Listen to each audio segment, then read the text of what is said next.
નમસ્કાર મિત્રો, હું રવિ જોશી, ઇન્ટરનેશનલ એસ્ટ્રોલોજર અને વાસ્તુ એક્સપર્ટ આપનું હાર્દિક સ્વાગત કરું છું. જય દાદા. મિત્રો, આપણે પવિત્ર શ્રાવણ માસની અંદર કઈ રાશિની વ્યક્તિઓએ કયા પ્રકારની વસ્તુ શિવજીને અર્પણ કરવી જોઈએ અને કેવો રહેશે આપનું શ્રાવણ માસ, તેના વિશે આપણે ચર્ચા કરી રહ્યા છીએ. આ સિરીઝમાં આપણે આગળ વધી રહ્યા છીએ અને હવે શરૂઆત કરીએ છીએ કર્ક રાશિની. કર્ક રાશિની વ્યક્તિઓએ આ શ્રાવણ માસની અંદર ખાસ એ બાબતનું ધ્યાન રાખવાનું છે કે તેમને કોઈ તંદુરસ્તીને લગતી તકલીફ ના રહે. ખાસ કરીને આંતરડા જે છે એને લગતી તકલીફો, ડાયજેસ્ટ પ્રોબ્લેમ એટલે કે પેટને લગતી બીમારી છે, કિડનીને લગતી બીમારી છે, આવી કોઈ સમસ્યા હોય તો અવશ્ય ડૉક્ટરની સલાહને ફોલો કરવી જોઈએ અને ખાસ જે પણ ડૉક્ટર કહે છે એ પ્રમાણે ખાનપાનમાં ધ્યાન રાખવું જોઈએ. છતાં પણ કોઈ પણ પ્રકારની વધારે તકલીફ લાગે તો કર્ક રાશિની વ્યક્તિઓએ જે છે એ શિવજીને કાચા દૂધનો અભિષેક કરવાથી, ખાસ કરીને યાદ રાખવાનું છે મિત્રો કે એ ગાયનું દૂધ હોવું જોઈએ. બજારનું ડેરીનું દૂધ અથવા થેલીવાળું દૂધ જે છે એનો ઉપયોગ ના કરવો જોઈએ. ગાયનું કાચું દૂધ જે આવે છે એનો શિવજી ઉપર ચાંદીની કોઈ પણ વાડકીમાં અથવા ગ્લાસમાં અથવા લોટીમાં લઈ અને શિવજી ઉપર અભિષેક કરવાનો છે. ત્યારબાદ મિત્રો દરેક વિડીયોમાં હું કહું છું કે શિવજી ઉપર કોઈ પણ વસ્તુનો અભિષેક કર્યા પછી પ્લેન વોટરનો એટલે કે શુદ્ધ જળનો અભિષેક અવશ્ય કરવો જોઈએ. આટલું કરવાથી તંદુરસ્તી કોઈ પણ તકલીફ હશે તો અવશ્યપણે દૂર થઈ જશે. ત્યાર પછી મિત્રો સિંહ રાશિની વાત કરીએ. સિંહ રાશિની વ્યક્તિઓએ ખાસ શ્રાવણ માસમાં પડવા વાગવાથી સંભાળવાનું છે. વાહન ચલાવતી વખતે વાહનની સ્પીડ લિમિટમાં રાખવાની છે.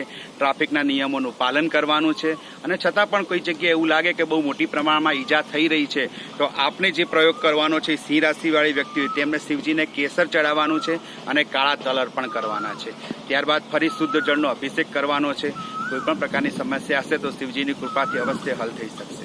મિત્રો, સિંહ રાશિની વ્યક્તિઓ જે છે એમને શ્રાવણ માસમાં આ બાબતનું ખાસ ધ્યાન રાખવાનું છે કે કોઈ પણ પડવા વાગવાની સમસ્યાનો કોઈ વધુ પડતો જે છે એ તમને લાગે કે નહીં વધુ પ્રમાણમાં શ્રાવણ માસમાં આપણને કોઈ ઈજાઓ થઈ રહી છે, કોઈ અકસ્માત થઈ રહ્યા છે, તો એવા સમયમાં જે કાળા તલનો જે મેં તમને પ્રયોગ આપ્યો છે એની સાથે કાળા તલને 21 વાર શિવજીના ઉપર ચડાવવાના છે અને ઓમ નમઃ શિવાય મંત્રનો જપ કરવાનો છે. એટલે કે એકવાર કાળા તલ ચડાવી અને ઓમ નમઃ શિવાયનો મંત્રનો જપ કરવાનો છે.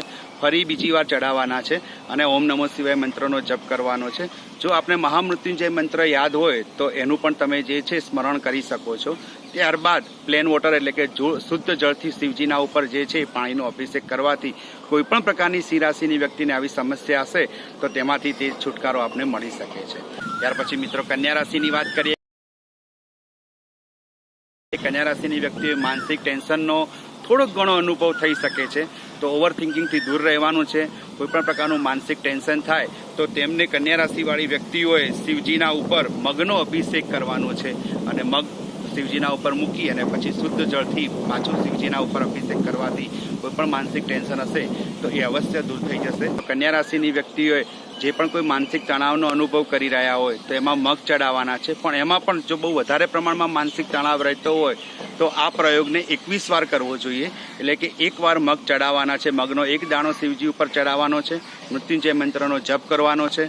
એ ના આવડે તો પંચાક્ષરી ઓમ નમઃ શિવાય મંત્રનો જપ કરી શકાય છે. આ રીતે 21 વાર કરી અને ત્યારબાદ શુદ્ધ જળથી અભિષેક કરવાથી કોઈ પણ મોટામાં મોટી માનસિક સમસ્યા હશે તેમાંથી આપ છુટકારો મેળવી શકશો. જય નાથ.